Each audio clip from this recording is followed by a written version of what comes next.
हर पीर से जुमेरात अपने पसंदीदा शो लाइव विद आदिल शाहजेब को YouTube पर देखने के लिए डॉन न्यूज के ऑफिशियल YouTube चैनल पर आएं और सब्सक्राइब करके बेल आइकॉन भी प्रेस करें।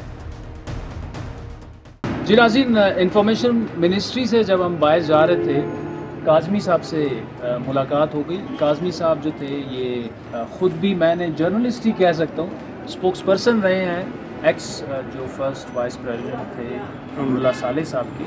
इतना इंटरेस्टिंग बंदा मुझे मिला जो पिछले रजीम में काम कर चुका है, तो उनसे ज़रा गपशप होती है। काज़मी साहब बहुत बहुत शुक्रिया, आप आमादा हुए। कैसा देख रहे हैं सारी चीज़ों को? आपने अब्दुल्ला सालेह के लिए काम किया, अभी आप काबुल में हैं, घूम फिर भी रहे हैं, खौफ नहीं आ रहा आपको? बिल्कुल बिल्कुल فعلا یک چیزی که وجود داره، ما امروز کاملا که بخوایم صحبت کنم، خوشبختانه مردم افغانستان با یک شرایط ضرورت داشتن و دارن که امنیت باشه، با یک شرایط ضرورت داشتن که بتونن آزاد رفت آمد بکنن و گشت و گذار بکنن. روزهای آغازی که امارت اسلامی و رهبری طالبان وارد شهر کابل شدن، یک تعداد نگران بودن، مثل خود من، مثل من که یک نماینده کوچک از هزاران کارمند دیگر حکومتی که در نظام کار کردیم و امرای معاونت اول ریاست جمهوری کار کردیم، طبیعتا این نگرانی برایشان وجود داشت. اما هرچی روز به روز میگذره، استپ با استپ شرایط خوب میشه، این شرایط خوبتر شده میره و ما تقاضای ما به عنوان یک شهروند، جدا از اینکه ما کجا کار کردیم، امرای کی کار کردیم، به عنوان یک شهروند افغانستان این ما میخوایم بگوییم که مردم افغانستان به امنیت ضرورت داره، مردم افغانستان به آرامش ضرورت داره و مردم افغانستان همون قسمی که رهبری طالبان وعده کردن به وعده خودشان وفا بکنن، به مالشان، به جانشان، به ناموسشان، به حیثیتشان آسیب نرسانه و رفته رفته در صدد شکل دهی یک نظامی باشه که مردم مبتنی به او بتونه احتیاجات اولیه خود पूरा। काज़मी साहब बहुत शुक्रिया। एक तो ये है कि मुझे आपसे एक दूसरी चीज़ भी जाननी है। आप अमरुल्ला सालेह के काफ़ी करीब रहे हैं और ज़ाहिरी बात है वो बड़े हार्श क्रिटिक रहे हैं तालिबान के।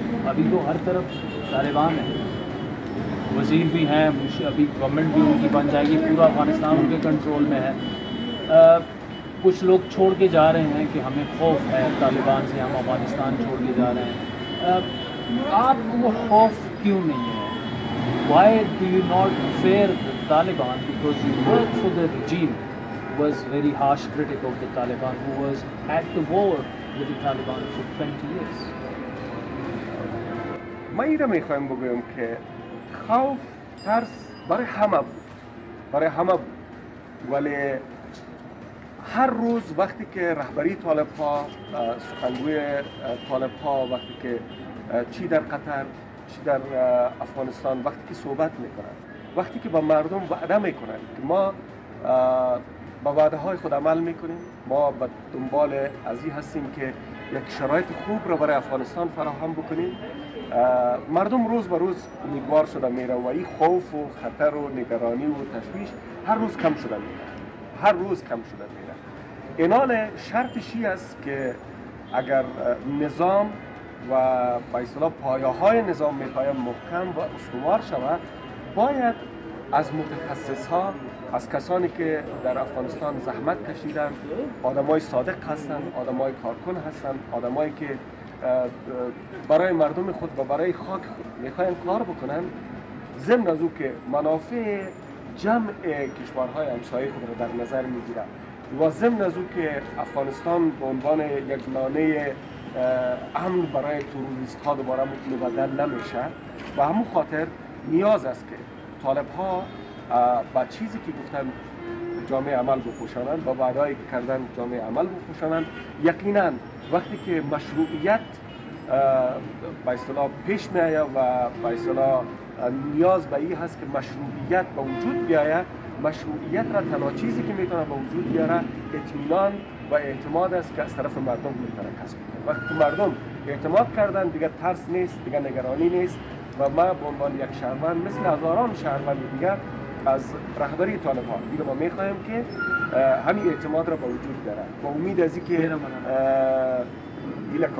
با امید از اینکه افغانستان یک افغانستان آباد باشه، یک افغانستان آزاد باشه و افغانستانی که مردمش بتونه در کنار همدیگر بدون از اینکه کی ازبک است، کی هزاره است، کی تاجیک است، کی پشتون است، کی سادات است، در کنار همدیگر زندگی بکنند. دل دیو افغانستان، جوانده دیو افغانستان، نشستیم.